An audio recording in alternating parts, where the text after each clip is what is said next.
Lasīsim kopīgi no Jāņa evaņģēlija 3. nodaļas, 1–8 panti. Mēs piecelsimies un kopīgi lasīsim. Bija kāds cilvēks no farizejiem vārdā Nikodems, vīrs jūdu valdībām. Tas atnāca naktī pie Jēzus un viņam sacīja: Rabī, mēs zinām, ka tu esi mācītājs, no Dieva nācis, jo tādas zīmes, kā tu dari, nevar darīt neviens, ja vien Dievs nevar to. Jēzus atbildēja un viņam sacīja: Patiesi, patiesi, es tev saku, ja kas nepiedzimst no jauna, tas nespēj redzēt Dieva valstību. Nikodems saka viņam: Kā var cilvēks piedzimt vecs būdams? Vai tad var otrais ieiet mātes miesās un piedzimt? Jēzus atbildēja: Patiesi, patiesi, es saku tev, tas, kurš nepiedzimst no ūdens un gara, nevar ieiet Dieva valstībā. Kas piedzimst no miesas, ir miesa, kas piedzimst no gara, ir gars. Nebrīnies, ka es tev sacīju, jums jāpiedzimst no jauna. Vējš pūš, kur grib, un tu to dzirdi, bet tu nezini, no kurien tas nāk un kur iet. Tā ir ar katru, kas piedzimst no gara. Āmen. Kungs Jēzu Kristu, paldies, ka tu Nikodemam mācīji ļoti būtiskas lietas par mūžīgo dzīvību. Mēs lūdzamies sūti savu garu, kā arī mēs tiekam mācīti un izprotam piedzimšanu no jauna, ieiešanu debesu valstībā. Mēs zinām, katram cilvēkam ir viņa stiprās puses un arī vājās puses. Tās ir kādas spējas, kādi talanti, kas piemīt cilvēkam, kas padodas un sekmējās, un vājās puses ir tās, kas padodas mazāk vai izdodas mazāk. Mums tiek mācīts un stāstīts, ka tev, lai dzīvē kaut ko sasniegtu, attīsti savas stiprās puses. Izzini sevi, atrodi stiprās puses un tās attīsti. Tad tava dzīve ies uz priekšu. Arī skolā par to tiek daudz runāts un mācīts. Tev ir jāzina savas stiprās puses. Arī attiecībās ar cilvēkiem tiek sacīts, ieraugi viņā kaut ko pozitīvu, ieraugi viņā kaut ko labu. Tā ir kāda domāšana, tā ir kāda filozofija, tas ir kāds dzīvesveids, kas ienāk arī draudzēs. Tā ir pasaulīga domāšana. Kā cilvēks domā par sevi, kā cilvēks domā par citiem. Iesaijas grāmatā 55:8 Dievs saka: Jo manas domas nav jūsu domas, un jūsu ceļi nav mani ceļi, saka tas kungs. Cik augstākas debesis ir pār zemi, tik augstāk ir mani ceļi par jūsu ceļiem, un manas domas par jūsu domām. Dievs saka, jūs domājat šādi, es jums saku, ka jādomā tā. Šodienas teksts, kur mēs lasījām no Jāņa evaņģēlijiem, ļoti labi parāda, kā domā cilvēki un kā domā Dievs. Mūsu glābējam ar Nikodemu bija kāda saruna, kas ļoti parādīja Nikodema domāšanu, kā tad ieiet Dieva valstībām. Vajag uzlabot kaut ko sevī, vajag sevi tālāk attīstīt, un tad jau tu tur būsi. Taču mūsu kungs saka kaut ko citu. Nikodema viedoklis un Kristus viedoklis. Kurš ir pareizais?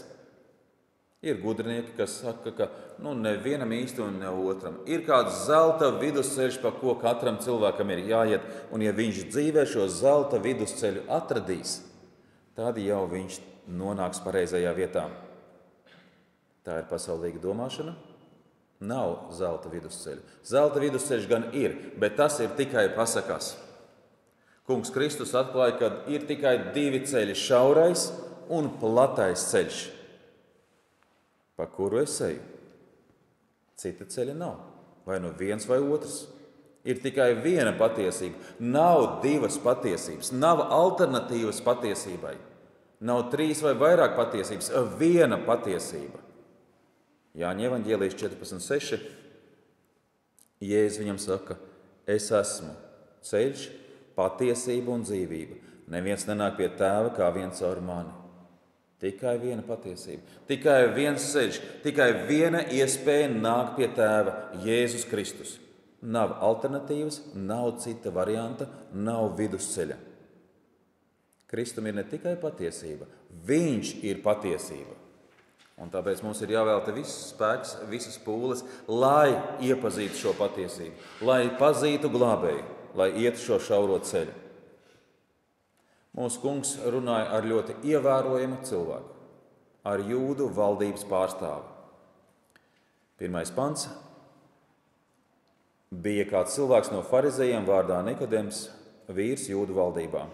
Tas atnāca naktī pie Jēzus un viņam sacīja: Rabi, mēs zinām, ka tu esi mācītājs no Dieva nācis, jo tādas zīmes, kā tu dari, nevar darīt neviens, ja vien Dievs nav ar to. Nikodems nebija kāds cilvēks no malas, viņš nebija tāds kaut kāds nejaušs garām gājējs. Viņš labi orientējās reliģiskos jautājumos, viņš labi orientējās arī vēsturiskajās lietās, viņš bija eksperts tiesu jautājumos, un arī pats vārds Nikodems ir ļoti interesants. Viņš veidots no 2 vārdiem. Nike ir uzvara un demos ir tautas. Uzvarētājs pār tautām. Nikodems bija 3. bagātākais cilvēks Jeruzālēmē. Viņam bija vieta Sinedrijā. Viņš bija vadošais skolotājs. 10. pantā mēs lasām, Jēzus atbildēja un sacīja: Tu esi Izraēla mācītājs un tu to nezini. Latviešu tekstu neatklāja, bet grieķu tekstā šeit ir noteiktais artikuls. Tu esi Izraēla mācītājs. Nevis viens no mācītājiem, bet noteiktais artikuls, kas parāda, ka viņš bija ļoti īpašs mācītājs, īpašs skolotājs, ļoti liels skolotājs. Bībeles pētnieki domā, ka viņš bija lielākais, ka viņš bija jūdu reliģijas skolotājs, pats lielākais. Viņš bija galvenais farizejs no visiem. Ļoti liela, ievērojama persona. Saruna notiek nakts stundās. Tātad vēlreiz teksts. 1. un 2. pants. Bija kāds cilvēks no farizejiem vārdā Nikodems, vīrs jūdu valdībā. Tas atnāca naktī pie Jēzus un viņam sacīja. Cilvēkiem ir dažādas domas par to, kāpēc viņš atnāca naktī. Varbūt arī mēs esam par to domājuši, kāpēc nakts. Kādi domā simboliski, proti nakts simbolizē Nikodema nezināšanu, viņa tumsu, un tāpēc viņš atnāca naktī. Citi domā, ka viņš nevēlējās, ka viņa vizīte tiek popularizēta, varbūt tāpēc viņš atnāca naktī, lai cilvēki mazāk par to zina un mazāk par to runā. Kādi vēl domā, ka viņš naktī atnāca tāpēc, ka pa dienu nebija iespējams ar Jēzu runāt. Jo tas notiek Jeruzālēmē, tas notiek svētkos, tur bija daudz cilvēku. Viņi nāca, klausījās, dzirdēja, un nebija iespējams tā paņemt privāti un parunāties ar Jēzu par Dievu valstību tā nopietnāk un dziļāk. Tāpēc varbūt viņš izvēlējās laiku, kad Jēzus ir viens un varēja netraucēti runāt par šiem būtiskiem jautājumiem. Citi saka, ka tas nav svarīgi, vai Nikodems atnāca pa dienu vai pa nakti, jo jebkurš laiks, kad cilvēks nāk pie Jēzus, ir labs laiks. Tajā visā var atrast savu kādu loģisko domu un pamatojumu, kāpēc Nikodems nāca naktī. Bet ir vēl kāds minējums, kāpēc Nikodems atnāca naktī. Šī tikšanās nebija privāta. Nikodems nāca un viņš pārstāvēja Sinedriju. 2. pantā varam lasīt. Tas atnāca naktī pie Jēzus un viņam sacīja: Rabi, mēs zinām, ja tā būtu privāta vizīte. Iespējams, ka viņš sacītu savādāk: Jēzu, es zinu, kas tu esi. Jēzu, es domāju, ka tu esi tas un tas. Jēzu, es tevi dzirdēju un tevi redzēju. Bet Nikodems nesaka es. Mēs zinām. Mēs saprotam. Viņš runā kādu cilvēku vārdā. Sinedrijam bija pieņemta prakse veikt slepenas sarunas. Domāju, ka tas bija arī šoreiz, kad Nikodems bija pārstāvis, lai veiktu kādas slepenas sarunas, jo jūdu vadoņi nevarēja nereaģēt uz to, kas bija noticis. Kas iepriekš bija noticis? Jēzus bija templī, viņš izzina lopus, viņš apgāza galdus naudas mainītājiem. Viņš pavēlēja, lai Dieva nams pilda tās funkcijas, kas viņam ir jāpilda, nevis ir tirgus laukums. Neviens pret to neiebilst. Pēc tam mēs Jēzus sludinam, māca Jeruzālēmē, dara brīnumus, un aizvien vairāk un vairāk cilvēki pulcēs ap Jēzu. Tas bija 2. nodaļas beigās. Par to mēs domājam pagājušajā reizē. Un jūdu vadoņiem vajadzēja kaut kā reaģēt uz to, kas ir noticis. Viņiem vajadzēja izteikt savu viedokli, kā viņi to vērtē. Mēs īsti nezinām, ar kādu mērķi nāca Nikodems. Viņš sāka savu runas ievadu, viņš sacīja, bet pēc tam tā runa novirzījās citur. Jo sarunas iniciatīvu pārņēma Jēzus un runāja par būtiskākajiem jautājumiem. Nikodems nāca pie Jēzus ar ļoti skaidru pārliecību. 2. pāns to ļoti labi mums parāda. Tas nāca naktī pie Jēzus un sacīja: Rabi, mēs zinām, tu esi mācītājs, no Dieva nācis, jo tādas zīmes, kā tu dari, nevar darīt neviens, ja vien Dievs nevar to.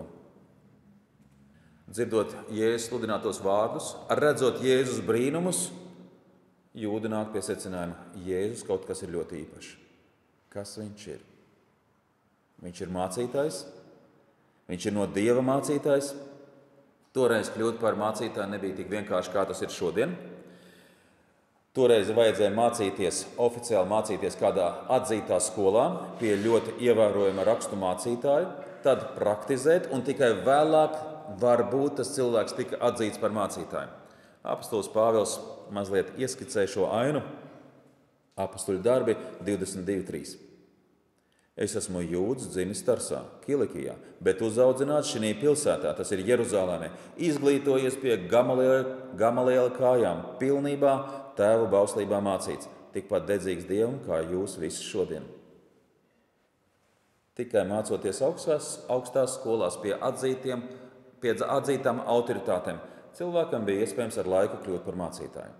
Jēzus nemācījās augstās skolās, viņš nemācījās pie kādām autoritātēm, un tomēr jūdi nāk pie secinājuma: tu esi mācītājs, tu esi īpaši mācītājs, no Dieva nācis.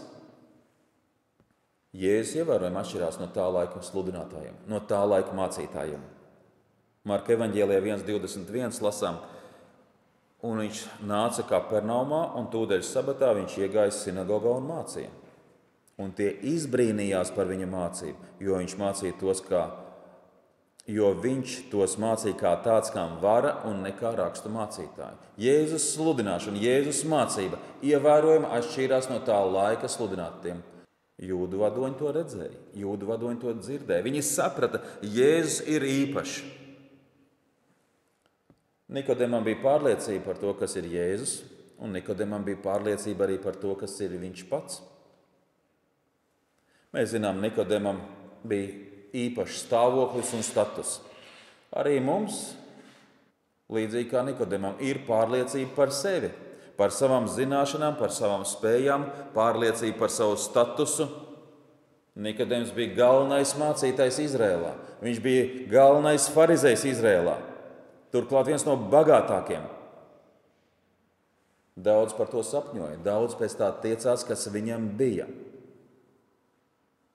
Un šīs ārējās svētības jūdi uzskatīja, ka tā ir pazīme, ka esmu no Dieva ļoti ieredzēts, tā ir pazīme to, ka esmu Dieva svētīts, un es iemantošu debesu valstību. Nikodems bija ļoti augstās domās par sevi.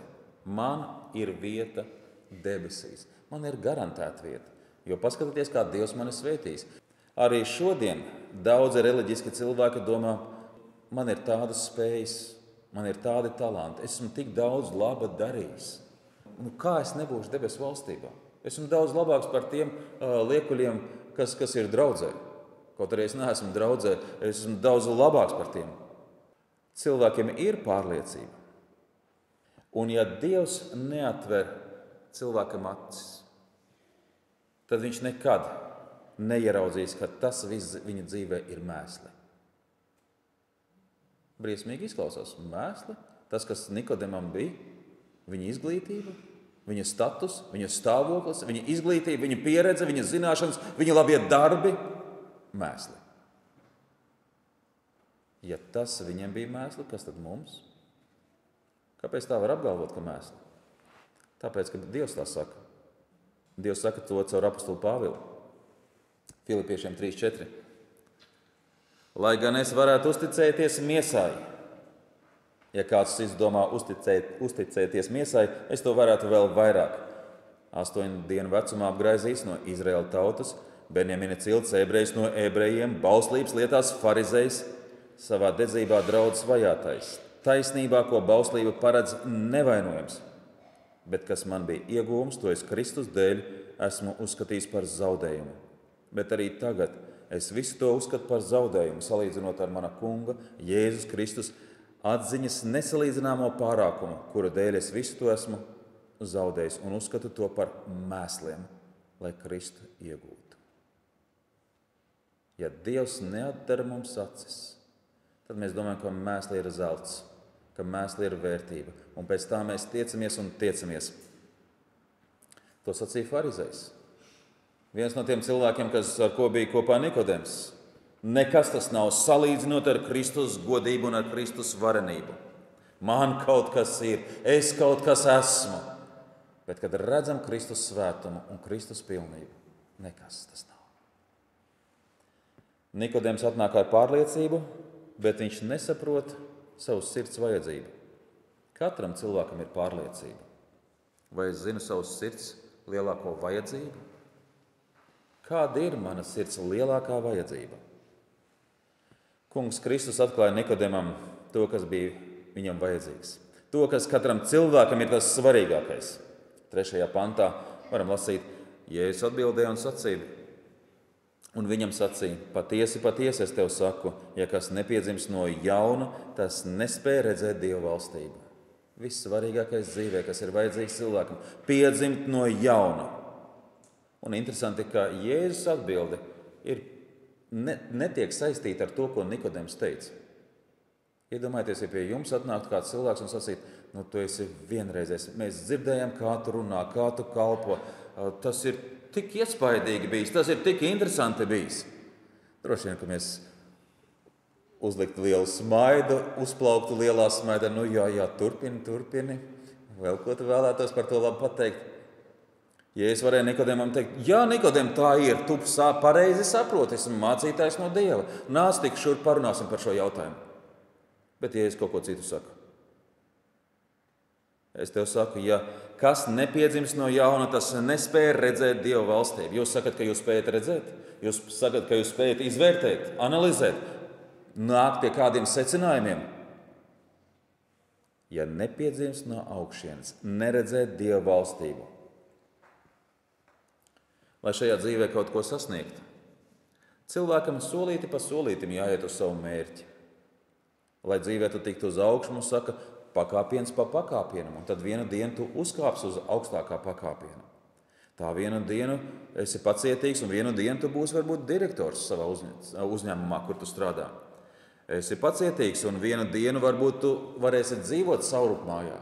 Esi pacietīgs, un vienu dienu varbūt tu varēsi ceļot pa pasauli. Un Nikodems domāja, ka solīti pa solītim var ieiet debesu valstībā. Pakāpties uz viena pakāpienu, uz otru, uz nākamā, un tad vienu dienu es būšu tur, kur ir Dievs. Šī domāšana nedarbojas uz debesu valstības lietām. Debesu valstībā nevar ieiet, kāpjot pa karjeras kāpnēm. Debesu valstībā nevar ieiet sevi attīstot un pilnveidojot savas stiprās puses. Zemes dzīves status, viņš neko nenozīmē debesu valstībā. Nikodems bija ļoti augstā statusā. Milzīgi augstu, bet tas neko nenozīmē. Ja es viņam sacīju, tev jāpiedzimst no augšienes. Cilvēki domā, ka piedzimšana no augšienes tā ir kāda filozofija. Tā ir kāda ideja un nekas vairāk. Nikodems saprata, ka tā nav filozofija. Kristietība nav propaganda. Kristietība tā nav kultūra. Iemācīties kādas tradīcijas, kādu uzvedību, kādas dziesmas, kādu ģērbšanās veidu un uzvedības manieras. Nē, tā nav kristietība. Kristietība sākās ar piedzimšanu no augšienes. Un Nikodems saprata, ka tas ir burtiski. Viņa atbilde 4. pantā. Nikodems saka Jēzum, kā var cilvēks piedzimt vecs būdams? Vai tad var otrais ieiet mātes miesās un piedzimt? Ja Nikodems domātu, ka tā ir tikai filozofija, piedzimt no jauna, tas ir kāds skaists izteiciens, tas ir kāds jauns sākums, tad viņš tā nebūtu runājis. Viņš runā burtiski. Dieva valstība ir katra ebreja mērķis. Nikodems uz to tiecās, kā viņš to saprata, cik bija viņa spēkos. To Kristus saka, draugs, tu pūlies un centies, bet ar cilvēka pūlēm nevar ieiet debesu valstībā. Nevar to sasniegt. Farizēji, viņi īpaši izcēlās ar dedzīgumu. Viņi vēlējās degt par Dieva valstību, un viņi dega, cik vien ir iespējams, kā viņi to saprata. Un arī šodien mums netrūks dedzīgi kristieši, kas dara un iet un skrien un pūlās un neguļ un sevi saplosa. Ja tu nepiedzimst no augšienes, tu nevari iet debesu valstībā. Mateja evaņģēlijā 11:12, bet no Jāņa Kristītāja laika līdz mūsu dienām debesu valstībā laužas iekšā un tīko ar varu, cenšas to sagrābt.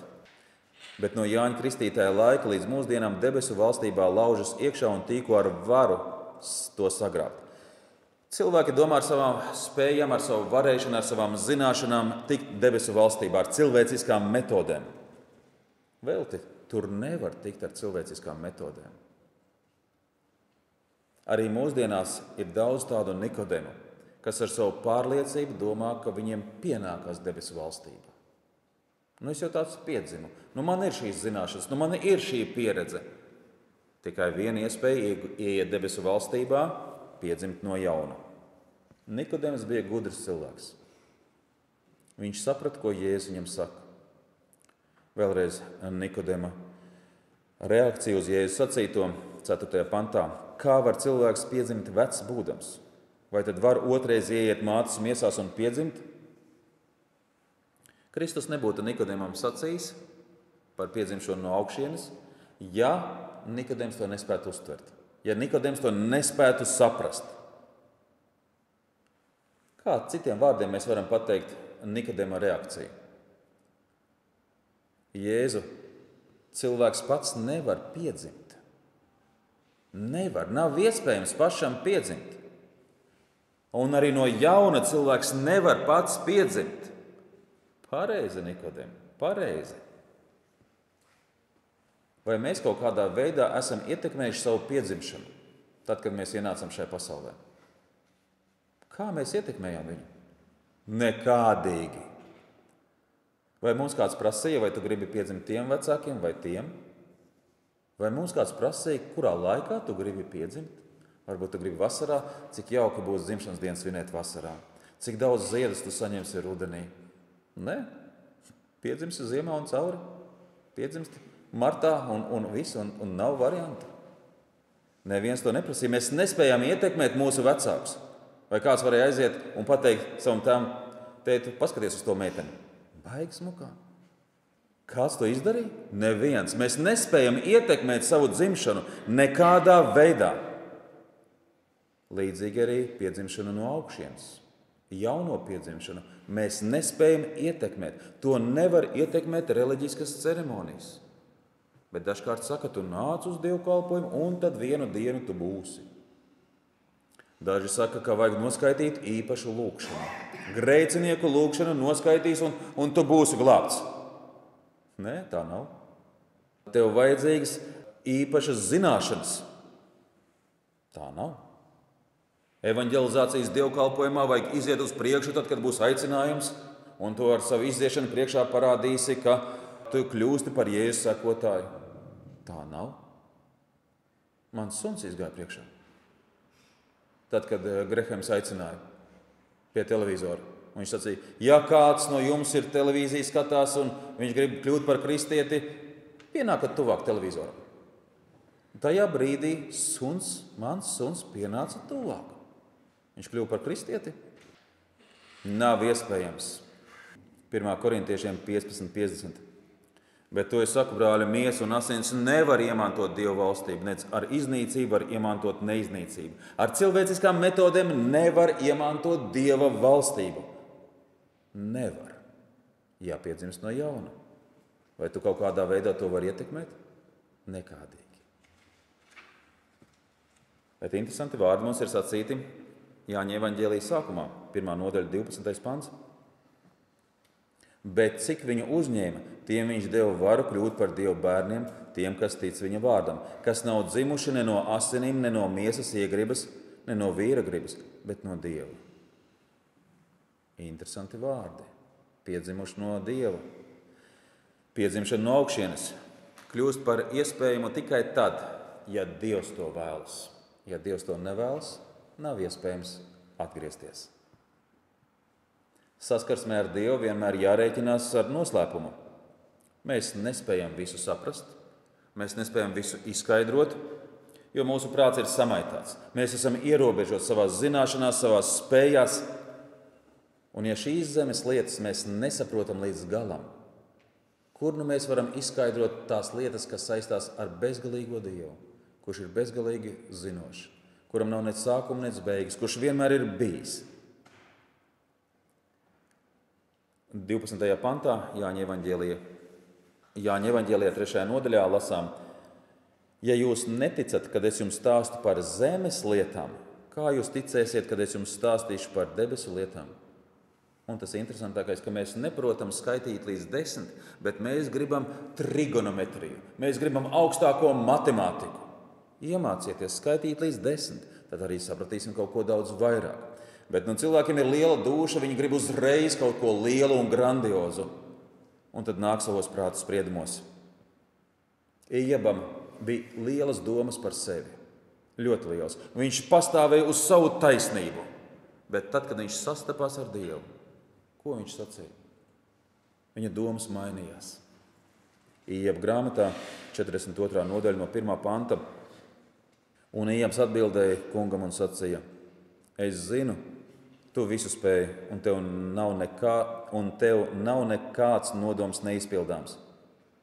Kas tad ir bijis tas, kas bez zināšanām aptumšojas Dieva padomu? Es esmu runājis, bet man nebija pareizas izpratnes par lietām. Tās man bija pārāk brīnišķas parādības, un tās izprast man nebija iespējams. Man bija nepareiza izpratne.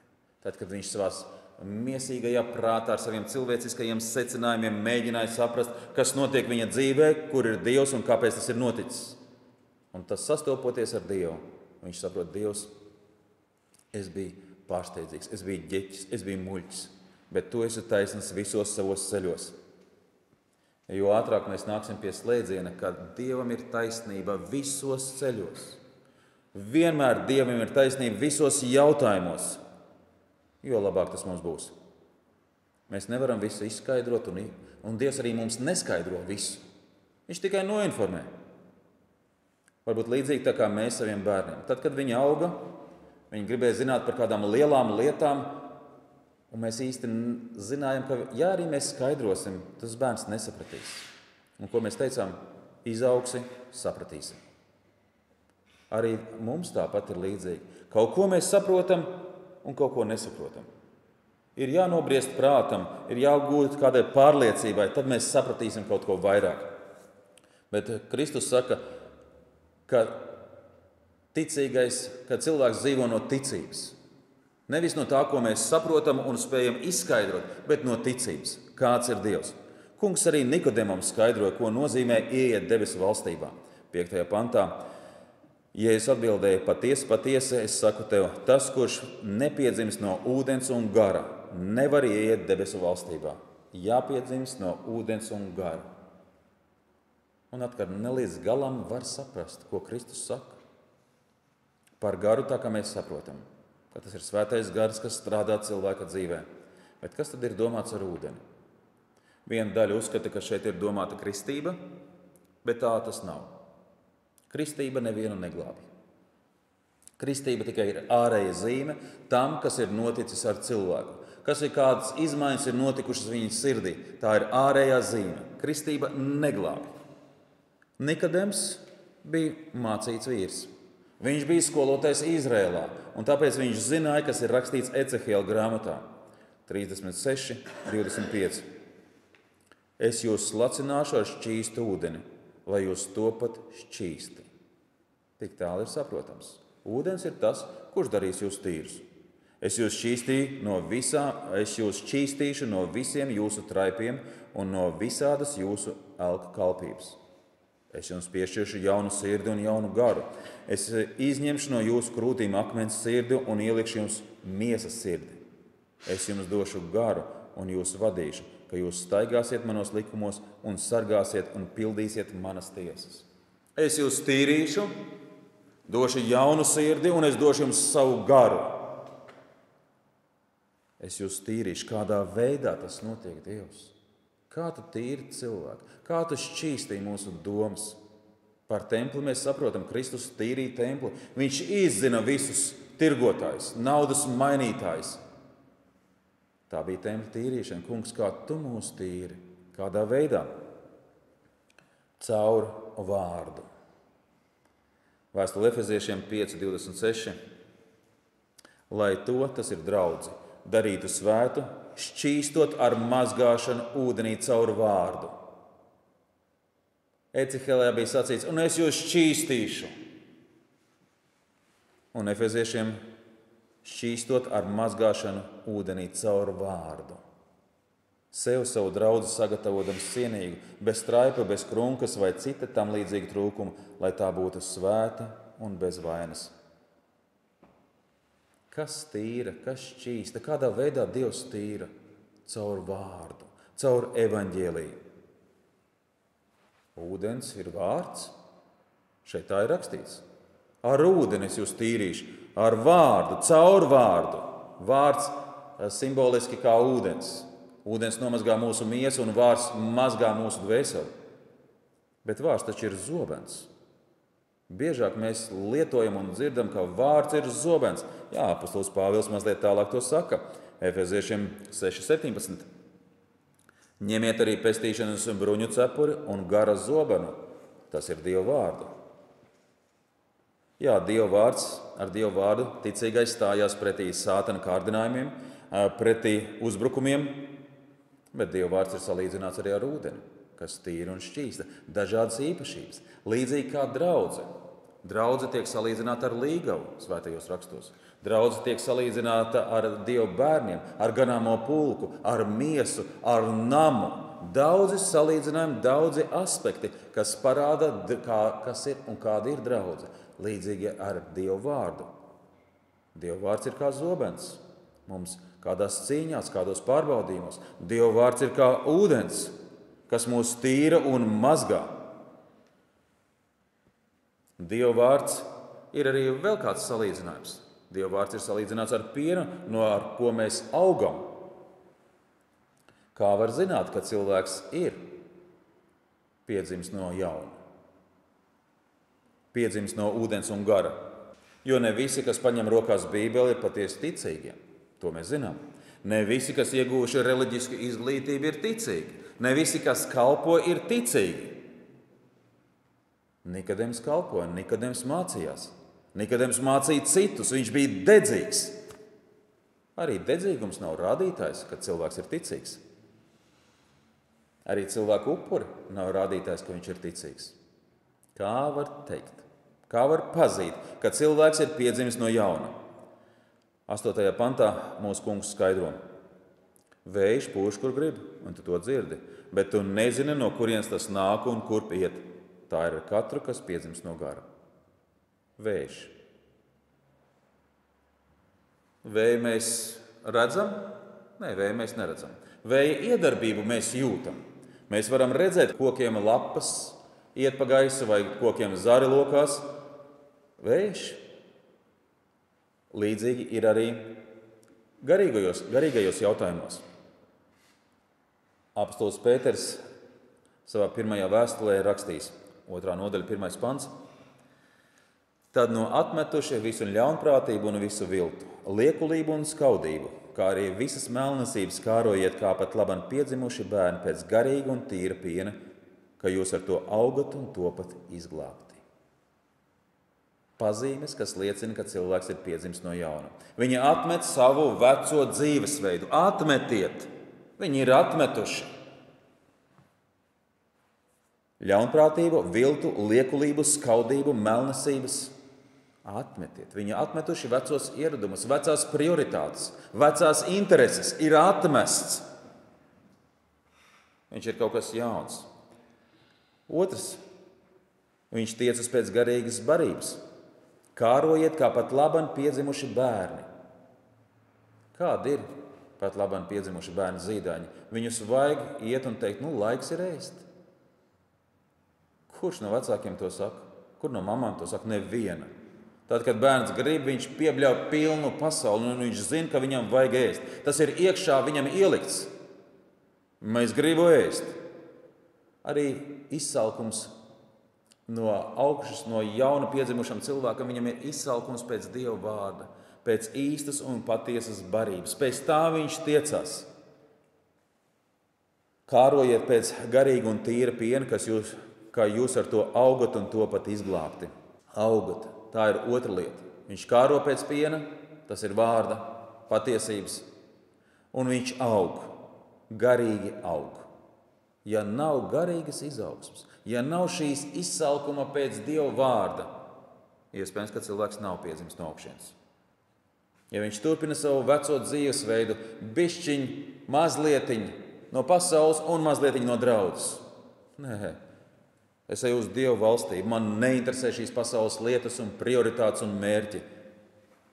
Garīgi aug.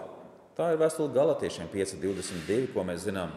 Gara auglis ir mīlestība, prieks, miers, pacietība, laipnība, labprātība, uzticamība, lēnprātība, atturība. Meklēs iespēju, kā parādīt mīlestību. Tas cilvēks būs priecīgs, viņš nebūs tā kā lietus mākonis. Visu laiku neapmierināts rūguma pods. Viņa sirdī būs miers. Kā mēs lasījām psalmā 46. Pasaule trako, bet, kungs, mēs esam ar tavu mieru, jo tu esi ar mums. Pacietība, laipnība, lēnprātība, uzticamība Dievam, atturība. Tās ir pazīmes. Tiek atmests vecais dzīvesveids, viņam ir izsalkums pēc evaņģēlija, un viņa raksturs mainās. Piedzimšanai no augšienes ir konkrēts pazīmes, kurām ir jāparādās ticīga cilvēka dzīvē. Pati piedzimšana no augšienes. Tas ir Dieva darbs. Cilvēks tur neko nevar izdarīt. Dievs nolēma, un tā notika. Tajā pašā laikā mūsu glābējs saka Jāņa 6:37. Katrs, ko Tēvs man dod, nāk pie manis, un kas nāk pie manis, to es neatstumšu. Āmen.